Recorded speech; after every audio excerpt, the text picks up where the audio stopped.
Your HVAC system, your energy system is running 24/7. So why would you not want to put the investment into creating a good, safe environment, put money behind it, and then maintain it the way it needs to be?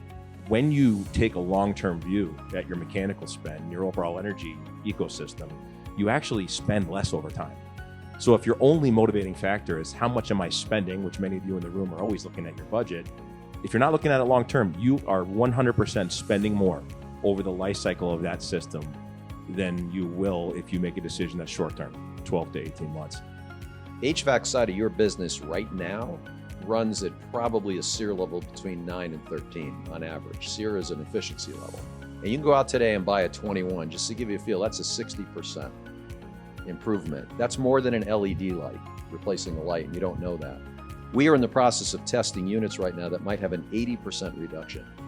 An 80% reduction.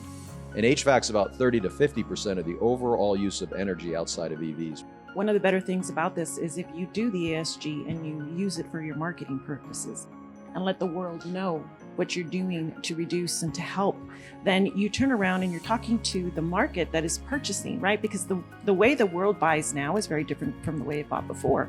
So now they're looking at who's saving the earth, who's investing into the best energy. Looking at the state of the HVAC infrastructure, I call it the energy infrastructure, it's pretty bad. And I know what happens when yours break. You get it fixed. That's how you deal with it.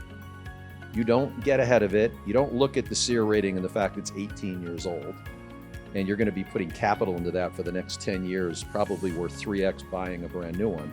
But I think you have to look at that infrastructure and frankly, replace it. So this is a combined set of strategy decisions that electrification has become incredibly strategic. But if you tackle it top down, we believe you could drive 50 to 70% out of the use, not have to upgrade electrical panels, get a brand new infrastructure, hire good firms to maintain that and be ready to fix it and put it in a quality manner. And all of a sudden you've solved the problem and you've made money over a 10-year period. When you're installing this equipment and you can't get it, it's not going to be available, not even the cheap stuff, right, for another 6 to 8 weeks, and the cheap stuff will get in faster. If you're waiting to order equipment until it breaks down, you're doing the wrong thing. You're already doing damage. He or she who owns the best technicians wins the race, period.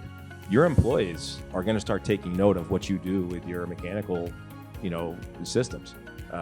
And you're going to want to advertise that. It's going to become more public with ESG proliferation, and going into an electrified system or something that's more, renewable based, if it is there, is a selling point for why people might want to work for you. I would just advise you and all of your supply chain people that it's going to make it more important for you to have a mechanical service provider that you can trust, can solve these problems for you.